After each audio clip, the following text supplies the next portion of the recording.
Agora, uma coisa que, né, eu penso que a gente precisa tomar muito cuidado é porque eu acho que quem pode dizer o que é ou ou como foi uma ação de juízo é tão somente o próprio Deus. Porque às vezes nós olhamos, vamos supor, para uma situação e para um lugar e nós dizemos assim, a tal lugar foi julgado por Deus. E o Senhor Jesus, quando teve a oportunidade de responder a uma pergunta como essa, ele disse assim, vocês pensam que aquelas pessoas que morreram soterradas por aquela torre, elas eram mais pecadoras do que vocês? Porque a leitura era a seguinte, não, a torre caiu como juízo de Deus. Que Jesus diz, não, vocês estão completamente equivocados. Então, eu acho que só o próprio Deus é que tem essa autoridade, né, para definir o que é para juízo definir e o que não é. qual a ação na história da humanidade foi uma ação sua no intuito de causar juízo. Tá entendendo? Deus é a sua palavra, né? Porque existem textos claros que falam sobre o juízo de Deus, tanto no Velho quanto no Novo Testamento. O Novo Testamento fala sobre Ananias e Safira. A gente entende um juízo de Deus ali. A questão, nesse talvez caso, milimétrica... foi uma ação de Deus ou o homem construído, Deus teve que preservar? Exatamente isso. Talvez o caso milimétrico é entender... Um exemplo esse. É entender o que gera um juízo de Deus daquela forma, qual é o pano de fundo para aquilo ali e o que realmente é preservação, como o pastor Vinícius está dizendo, é uma preservação. O juízo é um instrumento de preservação? Mas também é um instrumento de revelação da escolha de um caminho mau do ser humano.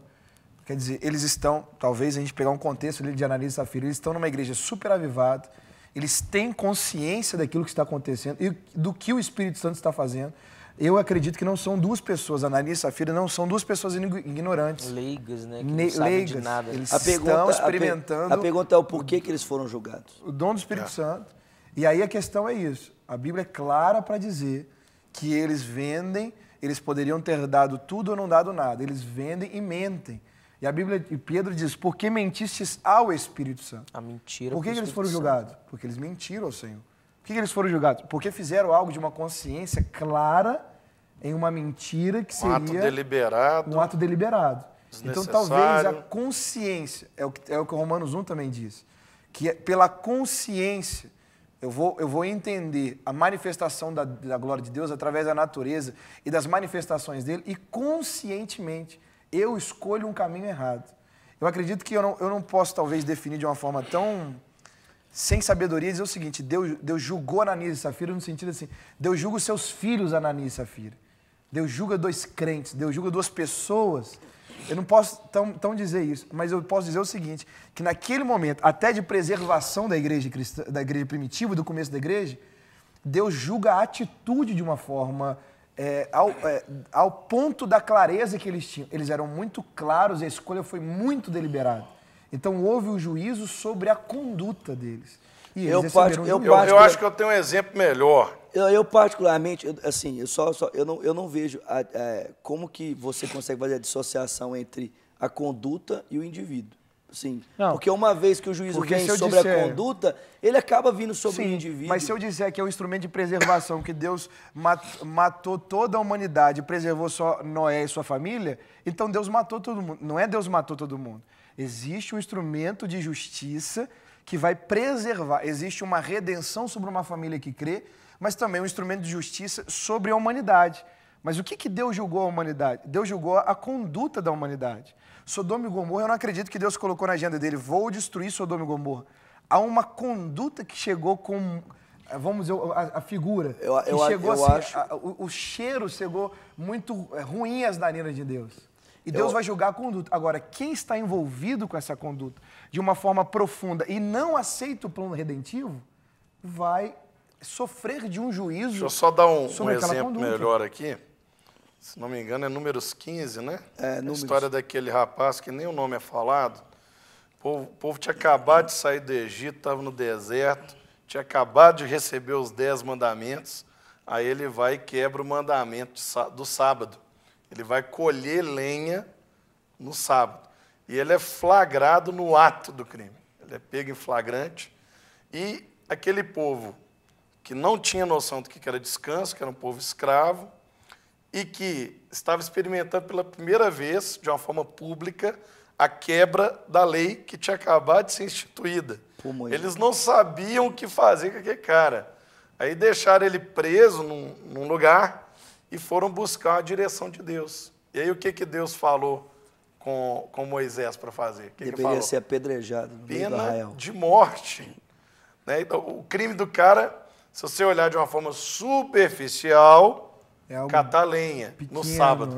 Isso que é um crime medíocre. Olhando talvez superficialmente, né? Hoje em dia seriam as 20 cestas básicas, serviços comunitários e tal.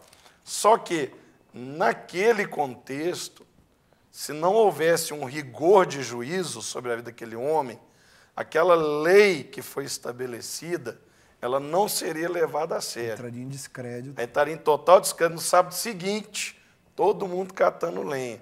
E foi por água abaixo todo o projeto de Deus para construir a nação de Israel. Eu acredito que a ligação de juízo com preservação entra nesse sentido.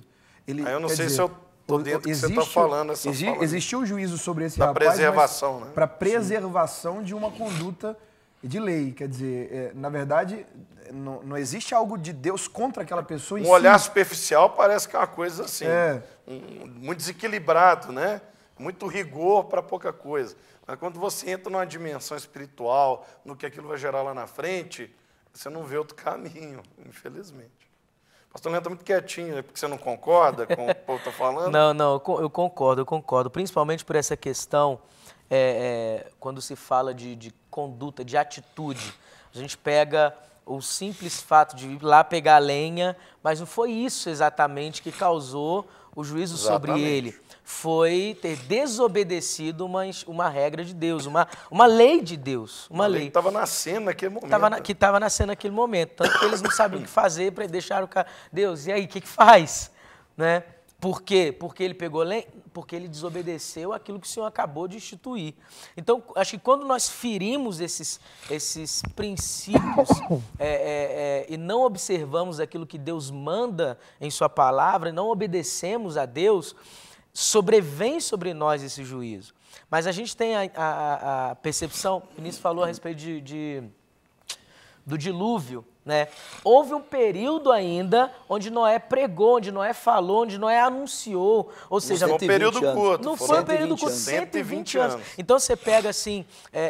Quem quisesse entrar para a arca poderia. Com certeza, qualquer pessoa ela estava aberta. Então, existe um período onde Deus anuncia, olha, está errado, está acontecendo errado, vocês estão transgredindo, está fazendo isso, isso e isso. E se não mudar, vai acontecer isso, isso e isso. Nós temos na sua palavra esses princípios divinos para a nossa vida. Então, existe esse tempo para o arrependimento, que quando não vem, que quando não acontece, a consequência disso é um fruto da nossa atitude de não ter obedecido ou não decidido voltar a andar em obediência. Agora, assim, só voltando aqui na fala do Gustavo, é porque eu penso o seguinte, vamos imaginar um homem que passa uma vida toda fazendo boas coisas, faz boas coisas, sempre fazendo boas coisas. Ele tem uma conduta boa, porque é possível um homem ter uma conduta boa, apesar de não ter entregue a sua vida a Cristo.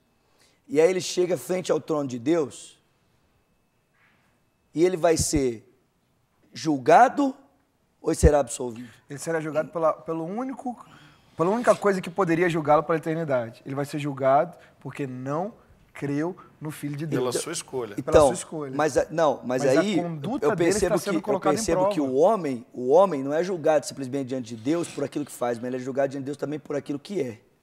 Porque ele é pecador. Porque Paulo não diz apenas que eu faço o pecado. Paulo diz que eu sou o pecado. Paulo diz, pecador é o que eu sou. É o que eu sou. E só há uma possibilidade de resgate para mim frente a Deus.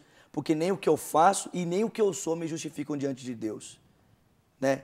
Tanto o que eu sou como o que eu faço me reprovam diante dele. Portanto, sua resposta para mim é onde? Na cruz do Senhor Jesus Cristo. É ele quem a me justifica frente a Deus. Né? Eu só fico preocupado assim... uma grande coisa da cruz é exatamente através do sangue eu não sofrer o juízo que eu mereceria. Eu como pecador e como praticante... Você já está empolgando, já está pulando as fases aí. Não, vamos esperar um pouquinho, nós vamos dar uma parada, tá? Nós vamos para um rápido intervalo. E eu queria jogar uma pergunta aqui para ampliar essa questão, né? Nós já falamos de Deus permitindo situações, de Deus preservando, mas a gente já viu também na Bíblia situações em que Deus levantava povos inimigos contra Israel e até situações em que ele usava espíritos malignos.